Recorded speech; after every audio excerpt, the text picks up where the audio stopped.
আপনার এই মুহূর্তে যখন ভিডিওটি আমার শুনছেন, তখন আপনারা অলরেডি জানেন যে গতকাল বাংলাদেশ আওয়ামী লীগের প্রেসিডিয়াম সদস্য, নমিনেশন বোর্ডের সদস্য জনাব ইঞ্জিনিয়ার মোশাররফ হোসেন উনি ইন্তেকাল করেছেন। উনি দীর্ঘদিন জেলে ছিলেন। জেল থেকে বেরিয়ে চিকিৎসার অভাবে বা চিকিৎসা করতে না দেওয়ার কারণে, সরকারের অসহযোগিতার কারণে উনি মৃত্যুবরণ করেছেন। ওনার বিদেহী আত্মার প্রতি আমরা মাগফিরাত কামনা করি। ওনার পরিবারকে এই শোক সইবার শক্তি দিক, এবং আসলে বৃহত্তর চট্টগ্রাম বিভাগ, ওনার মৃত্যুর কারণে বৃহত্তর চট্টগ্রাম বিভাগ একজন মুরব্বী হারালেন, বা একজন দলীয় নেতা নয় শুধু, এটা সারা দেশের জন্য বিশাল একটা ক্ষতি। ওনাদের মতন এরকম একজন নেতার মৃত্যু সারা দেশের জন্যই ক্ষতি। আল্লাহ ওনাকে বেহেশত নসিব করুক। যখন এই ভিডিওটা শুনবেন তখন হয়তো চট্টগ্রাম জামাতি ফালার তে আপনার যে জানাজা সেটা শেষ হয়ে যাবে, মিরসরাইয়ের উদ্দেশ্যে রওনা হয়ে যাবে ওনার লাশ। ওখানে শেষ জানাজার পরে পারিবারিক কবরস্থানে ওনাকে দাফন করা হবে। এর ভিতরে আপনারা দেখেছেন যে গত পরশুদিন আরেকটা হৃদয় বিদারক ঘটনা, একটা ছাত্রলীগের ছেলেকে আপনার গলায় দড়ি দিয়ে, চট্টগ্রাম শহরের ওকে গলায় দড়ি দিয়ে আপনার ব্রিজের মধ্যে ঝুলিয়ে হত্যা করা হয়েছে। এটা আপনি জানেন সারা দেশে বিভিন্ন রকম ঘটনা ঘটছে। তো এর ভিতরে আপনারা তো থাম্বনেল এবং ব্যানার দেখে ভাবছেন যে আমি বলছি যে ডিসেম্বর, শেখ হাসিনা ফিরছেন। কেন বললাম? আসলে কেন বললাম এটা কোনো কথা না, কেন বললাম না এটা বললাম, এবং সিউরিটিও দিলাম যে ডিসেম্বর। কারণ আমার এর আগেরও দুটো তিনটা ভিডিওতেই আছে যে আমাদের নেত্রী নিজ মুখেই বলেছেন যে আমি 6 মাসের ভেতরে ফিরবো। তা আমরা যদি মে মাসটা চলতি মাস এটা যদি ছেড়ে দিই, June, July, August, September, October, November হচ্ছে যে 6 মাস পূর্ণ হয় ডিসেম্বর। এর ভিতরেই ফিরবেন, 6 মাসের ভেতরে ফিরবেন। এর থেকে এক দুই দিনও এদিক ওদিক হবে না।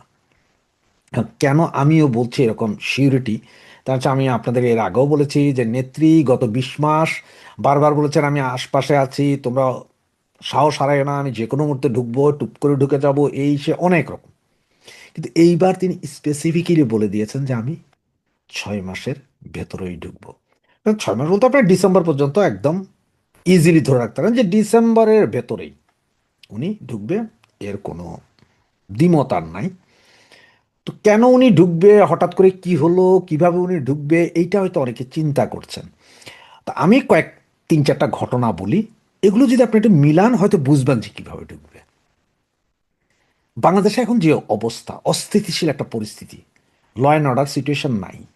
হামে মানুষ মরছে, ধান খেতে চিটা হয়ে যাচ্ছে, পেট্রোল নাই, ডিজেল নাই, মানুষের মনে হাহাকার, মানুষ একবেলা খাইলে আরেক বেলা খাইতে পারতেছে না। এই অবস্থায় বাংলাদেশের গরিব মেহনতি মানুষ যারা আছে, শ্রমিক মজুর মেহনতি মানুষ যারা, এদের মধ্যে হাই হাই উঠে গেছে। এরা প্রচণ্ডভাবে শেখ হাসিনার যে নেই এটা অনুভব করছে। আপনার উত্তরবঙ্গ, সিলেট অঞ্চল, মানে যেসব জায়গা আছে একদম গ্রামে, ওখানে দেখেন কৃষকরা, শ্রমিকরা বলে যে শেখ হাসিনা, ওরা নেত্রী বা আপা বলে না, ওরা ডিরেক্ট বলে শেখ হাসিনা, হাসিনা, ওকে হাসিনা বলে আদর করে। এটা যে হাসিনা আমাদের মাফ করে দিও, আমাদের তো কোনো ক্ষমতা নাই, আমরা তোমার কিছুই করতে পারিনি, সুযোগ পেলে হয়তো একটা ভোট দেবো, সেই সুযোগও নাই। এই ধরনের ভিডিও আপনার প্রচুর পাবেন। এইটা দেখবেন ঢাকা শহরের রিক্সাওয়ালাদের মধ্যে দেখবেন বলে আগেই ভালো ছিলাম, আগে তো 2000 কামাইতাম, এখন 200 কামাই। এইসব কথাবার্তা মানে হচ্ছে যে আপনার এই যে শ্রমিক, কৃষক, মজুর, মুটে, মানে দরিদ্র মানুষের মধ্যে হাহাকার তৈরি হয়েছে শেখ হাসিনার জন্য। এইটা এই সরকার না, কোনো সরকারই ট্যাকেল দিতে পারবে না। শেখ হাসিনার দ্বারা সম্ভব ট্যাকেল দেওয়া। এই যেমনগুলো একটা। দ্বিতীয়ত দেখেন কূটনীতিকভাবে এই সরকার পুরোই বিপর্যস্ত। যেমনটা আপনার ইন্ট্রিমের নুনুর সরকার বিপর্যস্ত ছিল, এই সরকারও সেম বিপর্যস্ত। তারা ভারতের সাথে ওয়াদা করে আসছে, এখন ভারতের সাথে লেগে বসছে। ওইদিকে ভারত বলতেছে কাটা তার দিবে, এদিকে তিনটা চোরাচালানকারী, যারা চোরাচালান করে, এরকম তিনজন মারা গেছে। এগুলো নিয়ে তারা, হ্যাঁ ভারত একটা মারলে আমরাও মারবো, তো বাবা দেয়া মার, মাইরা দে, কাটাতারের বেড়া কেন দিবে, তো কাটাতারের বেড়া দিবে, তোরা দরকার হয় তোদের জায়গায় তোরা দেওয়াল তুলে দে 50 ফিট উঁচা। তো এইটা হচ্ছে যে পার্শ্ববর্তী রাষ্ট্রের সাথে ঝামেলা চলছে। ওইদিকে আবার চীনের সাথে হাত মিলাতে চাচ্ছে, এইদিকে আবার পাকিস্তানের সাথে, সব মিলে একটা ভজঘট অবস্থা। আর তৃতীয়ত যেটা, সেটা দেখেন বিচার ব্যবস্থা, আইন ব্যবস্থা, বিচার, আইন, এখানে সবগুলোতে লেজে গোবরা অবস্থা। যেমন গতকাল আর আজকে মিলে আপনার যেই সুপ্রিম কোর্ট বারের যে নির্বাচন, সেখানে দেখবেন যে 4,500 নাকি আইনজীবীকে নমিনেশনই তুলতে দেয় না। এদের অনেকে নাকি আওয়ামী লীগই করে নাই কখনো, মানে এমন নিরীহ নিরীহ আওয়ামী লীগ না বিএনপি কেউ জানে না, সেদেরও তুলতে দেয়নি। তো এইসব নিয়ে একটা বিশাল গেজনা চলছে। জিও পলিটিক্সের প্রতিনিয়ত আপনার সূত্র চেঞ্জ হচ্ছে। যেমন আপনারা হয়তো গতকালকে দু একটা নিউজ দেখেছেন কিনা আমি জানি না, সেখানে বলা হচ্ছে যে আমেরিকা অলরেডি পাকিস্তানের একটা ডাবল স্ট্যান্ডার্ড ধরতে পারছে, যেখানে পাকিস্তান ইরানের এই আমেরিকার হয়ে ইরানের সাথে চুক্তি করানোর চেষ্টা করছে, ইরানকে বোঝানোর চেষ্টা করে। সেখানে নাকি যখন আমেরিকা যখন আক্রমণ করে ইরানকে, তখন নাকি ইরানের যে ফাইটার জেটগুলো নাকি পাকিস্তানের একটা এয়ারবেসের মধ্যে সুরক্ষিত ছিল। মানে এদিকে পাকিস্তান আমেরিকার কাছে মারেন, আবার এদের জিনিস নিয়ে ওখানে সুরক্ষা করে। এগুলো ধরা খেয়ে গেছে অলরেডি, স্যাটেলাইট ইমেজ টিমেজ সহ এগুলো ধরা খেয়ে গেছে নূর খান এয়ারবেসের ভেতরে। নূর খান এয়ারবেসের মধ্যে ইরাকের, ইরানের বিমান রাখা। তো এগুলো পাকিস্তানের সাথে, পাকিস্তানের সাথে আবার বাংলাদেশ এই সন্ত্রাস বিরোধী, তারপরে কি বর্ডারের চোরাচালান, এদের লোক বর্ডার নাই, তো এগুলো নিয়ে বহু চুক্তি মুক্তি করছে। তো চতুর্দিকে লেজে গোবরে। আর এই লেজে গোবরের অবস্থায় যদি এখন যে অবস্থা, তাতে বাংলাদেশে আপামর জনসাধারণ চাইতেছে যে শেখ হাসিনা আসুক। আর এইটা আগামী 1, 1.5, 2 মাসের ভিতরে স্ফুলিঙ্গের মতন হয়ে যাবে। আবার অনেক ইউটিউবার বা অনেক পত্রিকাওয়ালা বা বলতে পারে যে হ্যাঁ, আমেরিকার সাথে মার্কো রুবিও আসবে, ডোনাল্ড ট্রাম্পের সাথে শেখ হাসিনার দেখা হয়ে যাচ্ছে, টেলিফোনে কথা হয়ে গেছে, উনি আসতেছেন। এগুলো হচ্ছে যে সব বাকওয়াস কথাবার্তা।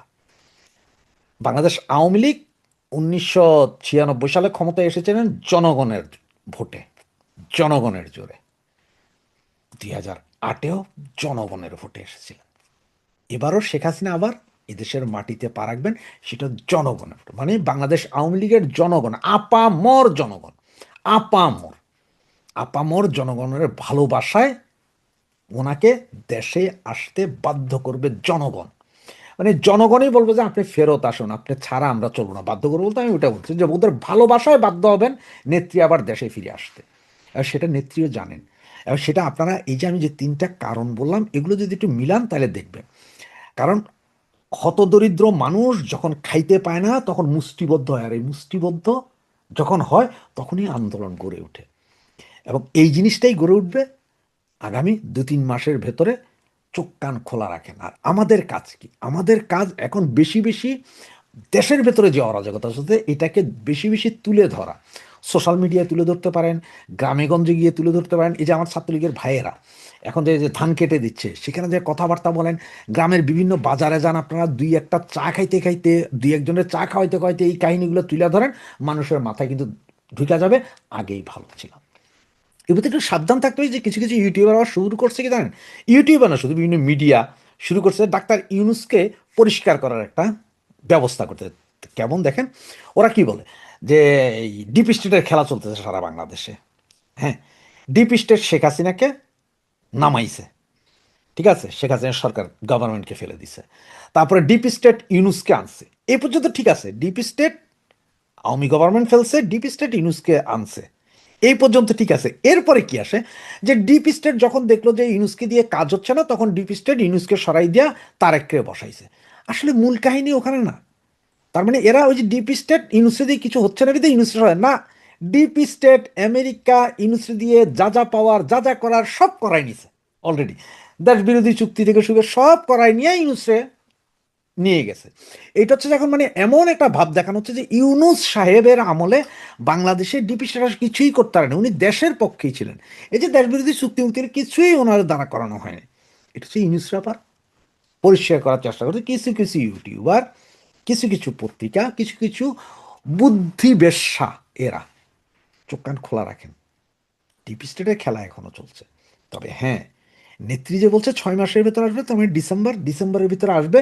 এবং সেটা হচ্ছে জনগণের চাপে, বাংলাদেশের আপামর জনগণের ভালোবাসার চাপেই নেত্রী আসবেন। এবং সেটা উনি যেহেতু বলেছেন যে 6 মাস, 6 মাসই হবে, 6 মাস থেকে 6 দিন 6 সেকেন্ডও বেশি হবে না।